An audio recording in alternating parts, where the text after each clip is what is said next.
Bueno, yo represento una región en la cual el 25% de la población tiene ascendencia indígena, principalmente aymara.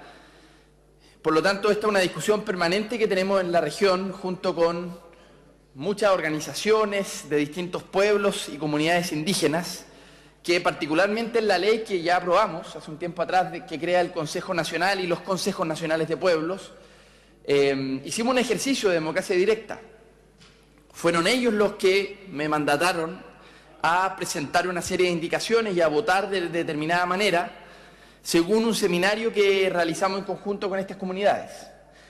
Y que bueno, esto venía a ratificar lo que el gobierno había hecho como consulta previa en lo que se conoce con el encuentro de San Esteban, ¿no es cierto?, en donde en un fin de semana los pueblos originarios fijaron posición sobre ambos proyectos de ley, el proyecto que crea estos consejos y el Consejo Nacional, y este proyecto de ley que estamos votando hoy, que crea ya el Ministerio de Pueblos Originarios.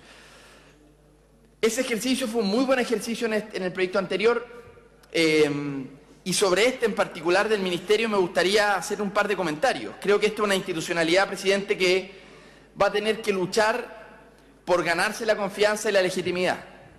Porque más allá de que se ha hecho un proceso de consulta previa con 5 etapas, con 6.000 personas que han participado, con casi 150 delegados en este encuentro de San Esteban, la verdad es que esto es una institucionalidad que algunos miran todavía con cierta distancia y que esperan verla en funcionamiento para comenzar a creer de que efectivamente va a ser un nuevo trato con los pueblos originarios.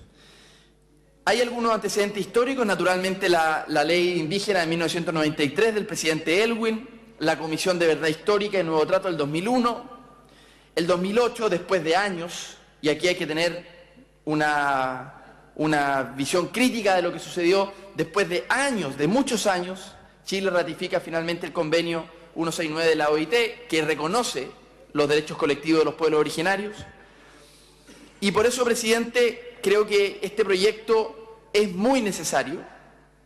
Creo que la institucionalidad de la CONADI particularmente era una institucionalidad que me imagino que muchos de los que estamos acá hemos escuchado una recriminación y una crítica muy severa de parte de los pueblos originarios de las comunidades con respecto a esa institucionalidad. Va a ser reemplazado por este CENAPI. Creo que, por tanto, si bien es una apuesta interesante, todavía esta institucionalidad va a tener que ganárselas por sí misma, su legitimidad, y ganarse la confianza de los pueblos originarios. Y creo que hay razones legítimas para desconfiar. En este proyecto particularmente el gran meollo, la gran discusión con respecto a la consulta, que ustedes saben, la mayoría de las comunidades indígenas tienen una visión muy crítica durante el gobierno anterior con respecto a estos 2 decretos, ¿no es cierto?, que regulaban o que bajaban ya concretamente la consulta previa que mandata el 169 de la OIT.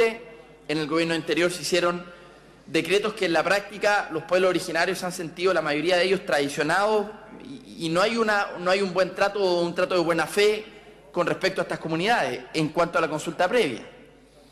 Sabemos que hoy es el subsecretario de Servicios Sociales quien tiene que determinar qué asunto va a ser consultado previamente y cuál no. Este proyecto de ley reemplaza eso, le quita esa facultad al subsecretario y la instala en un comité interministerial. Ese comité interministerial tendrá que resolver si es que hay consulta en qué determinado tema.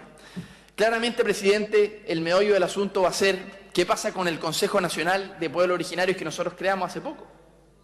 Creamos este consejo que va a representar a todos los pueblos, respetando la proporcionalidad de sus miembros según el acuerdo de San Esteban. Ahí los propios pueblos se pusieron de acuerdo quiénes iban a integrar y en qué proporción ese Consejo Nacional.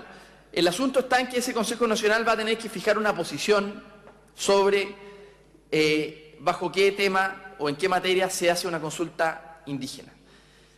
Pero si es que ese Consejo resuelve una consulta indígena, no es vinculante, finalmente va a tener que ser el comité interministerial el que defina en esta materia hay consulta indígena y en esta no hay consulta indígena.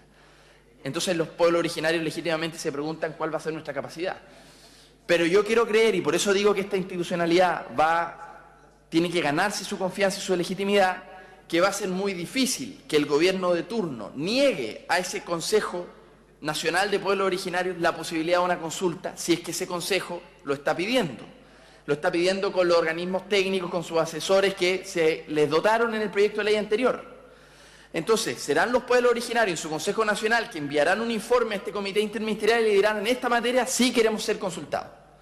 Y el comité interministerial tendrá que resolver, y espero que sea muy difícil para el gobierno de turno negar la posibilidad de consulta. Porque además una de las materias importantes que están en el 169 es que existe un trato de buena fe.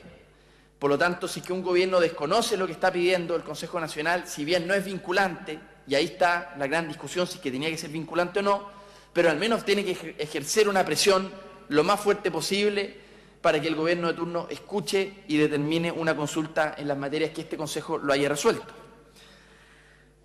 Espero, presidente, que el Ejecutivo, los ejecutivos de turno, no tengan la vocación por traicionar finalmente lo que los pueblos originarios están esperando y están pidiendo a través de este Consejo Nacional que sea creado justamente para escuchar y tener una interlocución directa con los pueblos originarios. En materia presupuestaria, presidente, este proyecto, como lo decían en el informe de Hacienda, tiene 2.663 millones de pesos. Todo el resto es simplemente readecuación de subsecretarías, de la CONADI que se traspasa. Y creo que en ese sentido una buena iniciativa. Me consta que el gobierno le ha puesto empeño para que este proyecto salga, no se tranque y finalmente podamos ver la luz.